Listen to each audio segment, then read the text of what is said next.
keberadaan Tuhan dibuktikan dengan logika dan matematika. Itu adalah yang dilakukan Kurt Gödel, seorang matematikawan jenius ahli matematika, dan logika Kurt Gödel adalah seorang matematikawan dan logikawan asal Austria yang dikenal sebagai salah satu pemikir paling berpengaruh dalam bidang logika dan matematika abad ke-20. Ia lahir pada tahun 1906 dan kemudian pindah ke Amerika Serikat, di mana ia menjadi sahabat dekat Albert Einstein. Gödel terkenal karena teorema ketidaklengkapan yang mengguncang dunia matematika. Teorema ini membuktikan bahwa dalam sistem matematika yang cukup kompleks, selalu ada pernyataan yang benar tetapi tidak bisa dibuktikan dalam sistem tersebut. Artinya, matematika tidak bisa sepenuhnya membuktikan dirinya sendiri. Selain itu, Gödel juga tertarik pada filsafat dan metafisika. Ia percaya bahwa realitas tidak hanya bisa dijelaskan dengan sains, tetapi juga dengan konsep-konsep logis yang lebih dalam. Dari sinilah ia mengembangkan bukti ontologis keberadaan Tuhan yang mencoba membuktikan keberadaan Tuhan melalui logika murni. Jadi, bagaimana cara Gödel membuktikan Tuhan dengan matematika? Mari kita bahas lebih dalam. Apa jadinya jika Tuhan bisa dibuktikan dengan logika matematika? Kurt Gödel menemukan sesuatu yang mengejutkan.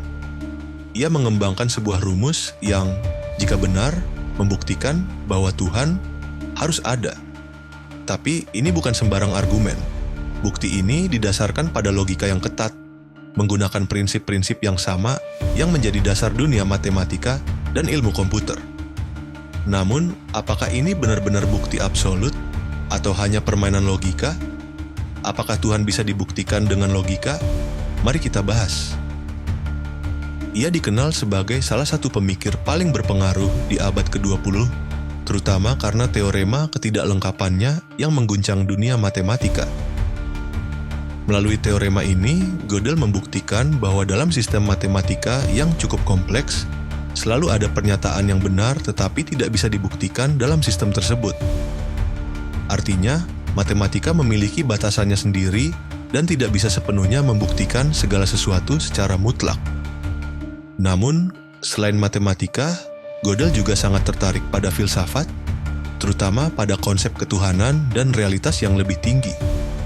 Ia percaya bahwa kebenaran tidak hanya dapat ditemukan dalam angka dan rumus, tetapi juga dalam prinsip-prinsip logis yang lebih mendalam. Tapi, mengapa seorang ilmuwan logika seperti Gödel ingin membuktikan keberadaan Tuhan? Bagi Gödel, Tuhan bukan hanya konsep kepercayaan, tetapi sebuah entitas yang dapat dijelaskan melalui logika. Ia mengembangkan sebuah bukti matematis yang disebut bukti ontologis Gödel, yang mencoba membuktikan bahwa keberadaan Tuhan adalah sesuatu yang tak terhindarkan dalam logika modal. Lalu, bagaimana bukti ini bekerja? Mari kita bahas lebih lanjut.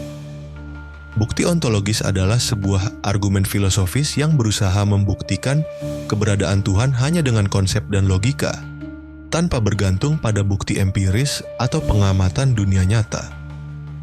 Konsep ini pertama kali diperkenalkan oleh Anselmus dari Canterbury pada abad ke-11. Ia berpendapat bahwa Tuhan adalah makhluk yang paling sempurna, dan karena kesempurnaan mencakup keberadaan, maka Tuhan harus ada. Beberapa abad kemudian, filsuf besar seperti René Descartes dan Gottfried Wilhelm Leibniz mengembangkan lebih lanjut argumen ini dengan pendekatan rasional yang lebih sistematis. Namun, Kurt Gödel membawa bukti ontologis ke level yang lebih tinggi.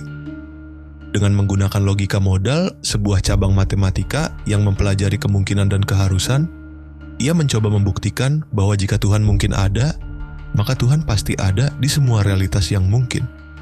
Sedikit, kita bahas terkait logika modal dalam matematika. Logika modal adalah cabang logika yang mempelajari konsep kemungkinan dan keharusan.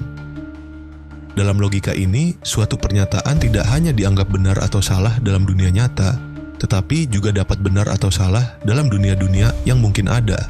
Konsep ini digunakan untuk memahami bagaimana sesuatu bisa terjadi dalam skenario yang berbeda, dan apakah ada kebenaran universal yang berlaku di semua kemungkinan dunia. Ada dua konsep utama dalam logika modal. Yang pertama adalah modus kemungkinan, yang menyatakan bahwa sesuatu mungkin benar jika ia berlaku di setidaknya satu dunia yang mungkin. Misalnya, pernyataan mungkin hujan besok berarti bahwa ada kemungkinan hujan terjadi di beberapa skenario masa depan. Yang kedua adalah modus keharusan, yang menyatakan bahwa sesuatu harus benar jika ia berlaku di semua dunia yang mungkin. Contohnya, 2 plus 2 sama dengan 4 adalah pernyataan yang benar dalam semua keadaan, tanpa pengecualian. Lalu, bagaimana cara kerja bukti Gödel ini? Mari kita bahas lebih dalam. Sekarang, mari kita bahas bagaimana bukti Kurt Gödel bekerja. Gödel menggunakan logika modal untuk menyusun bukti ontologisnya. Logika ini membahas tentang apa yang mungkin dan apa yang harus ada dalam semua kemungkinan dunia. Bukti ini dimulai dengan beberapa aksioma atau asumsi dasar. Aksioma pertama, Tuhan adalah makhluk yang memiliki semua sifat positif. Ini berarti Tuhan adalah entitas yang sempurna dalam segala hal. Aksioma kedua, sifat positif tetap positif di semua kemungkinan dunia. Artinya, jika suatu sifat dianggap baik dalam satu dunia, sifat itu juga baik dalam dunia lain yang mungkin ada. Aksioma ketiga, jika sifat keilahian adalah sifat positif, maka keberadaan Tuhan itu sendiri adalah sesuatu yang mungkin. Dengan kata lain, Tuhan bisa saja ada dalam setidaknya satu dunia yang mungkin. Dari sini, Gödel membangun teorema utamanya. Teorema pertama, jika Tuhan mungkin ada, maka Tuhan pasti ada di semua dunia yang mungkin. Ini karena Tuhan didefinisikan sebagai makhluk yang keberadaannya tidak bergantung pada apapun. Ia adalah entitas yang harus ada secara mutlak.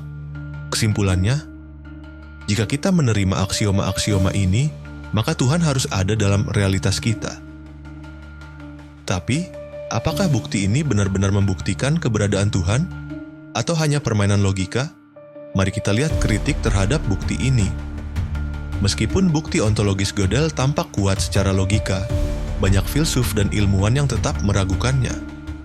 Salah satu kritik utama adalah bahwa bukti ini hanya membuktikan konsep Tuhan, bukan keberadaan Tuhan dalam dunia nyata. Logika modal bisa menunjukkan bahwa Tuhan harus ada dalam sistem logis tertentu, tetapi itu tidak berarti Tuhan benar-benar ada dalam realitas fisik. Selain itu, ada perdebatan besar mengenai asumsi dasar Gödel. Misalnya, apakah sifat positif benar-benar objektif? Bagaimana kita mendefinisikan sesuatu sebagai sifat positif secara mutlak? Jika definisi ini subjektif, maka seluruh bukti bisa dipertanyakan.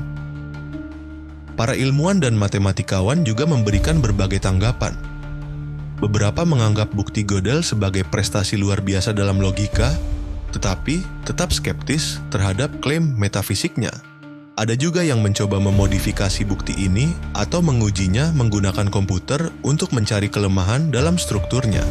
Kritik mereka umumnya berfokus pada asumsi dasar dalam argumen Gödel, validitas logika modal dalam pembuktian metafisik, serta pertanyaan apakah bukti logis dapat benar-benar membuktikan eksistensi Tuhan di dunia nyata. Berikut beberapa di antaranya. 1. J. Howard Sobel, seorang filsuf logika, adalah salah satu yang paling vokal dalam mengkritik bukti ontologis Gödel. Dalam bukunya Logic and Theism 2004, ia menunjukkan bahwa aksioma-aksioma Gödel dapat mengarah pada kontradiksi jika diterapkan secara ketat. Salah satu kritik utamanya adalah bahwa konsep sifat positif dalam bukti Gödel tidak didefinisikan secara objektif, sehingga membuka peluang bagi subjektivitas dan kesalahan dalam argumen tersebut. 2. Jordan Howard Sobel dan C. Anthony Anderson. C.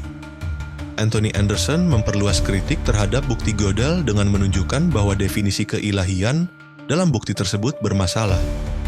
Ia mengemukakan bahwa tidak semua sifat positif dapat dikombinasikan tanpa menimbulkan konflik logis. Misalnya, sifat maha kuasa dan maha tahu bisa saja bertentangan dalam beberapa skenario filosofis, yang berarti asumsi dasar Gödel mungkin tidak dapat berdiri secara konsisten. 3. Graham Oppy, seorang filsuf ateis dan ahli dalam filsafat agama, mengkritik semua bentuk bukti ontologis, termasuk milik Gödel. Dalam berbagai tulisannya, Opie berargumen bahwa bukti ini hanya berlaku dalam sistem logika tertentu, tetapi tidak memiliki dampak pada realitas empiris. Menurutnya, logika modal bisa membuktikan eksistensi konsep Tuhan dalam model tertentu, tetapi itu tidak berarti Tuhan benar-benar ada dalam dunia nyata. 4. Richard Dawkins. Meskipun Richard Dawkins, seorang biolog evolusioner terkenal, bukan seorang ahli logika modal, ia tetap mengkritik bukti ontologis secara umum, termasuk versi Gödel. Dalam bukunya The God Delusion 2006, Dawkins menyatakan bahwa semua bukti ontologis hanyalah permainan kata dan tidak memiliki dasar empiris. Menurutnya, jika suatu entitas ada, maka seharusnya ada bukti nyata dalam dunia fisik, bukan sekadar pembuktian matematis atau logis. Jadi, apakah bukti ini benar-benar membuktikan keberadaan Tuhan, atau hanya menunjukkan keterbatasan logika manusia? Pada akhirnya, Kurt Gödel tidak mencoba memaksakan keyakinan kepada siapapun. Ia hanya menunjukkan bagaimana logika dapat digunakan dalam filsafat ketuhanan, sesuatu yang telah menjadi perdebatan selama berabad-abad. Namun, pertanyaannya tetap, apakah logika saja cukup untuk membuktikan keberadaan Tuhan? Atau justru keberadaan Tuhan berada di luar jangkauan matematika dan akal manusia? Bukti Gödel tetap menjadi salah satu argumen paling menarik dalam sejarah filsafat dan logika. Tetapi, apakah ini cukup untuk meyakinkan kita? Bagaimana menurut kalian? Apakah bukti ini berhasil membuktikan keberadaan Tuhan? Atau ini hanyalah permainan logika yang rumit? Tulis pendapat kalian di kolom komentar. Terima kasih sudah menonton dan sampai jumpa di video berikutnya.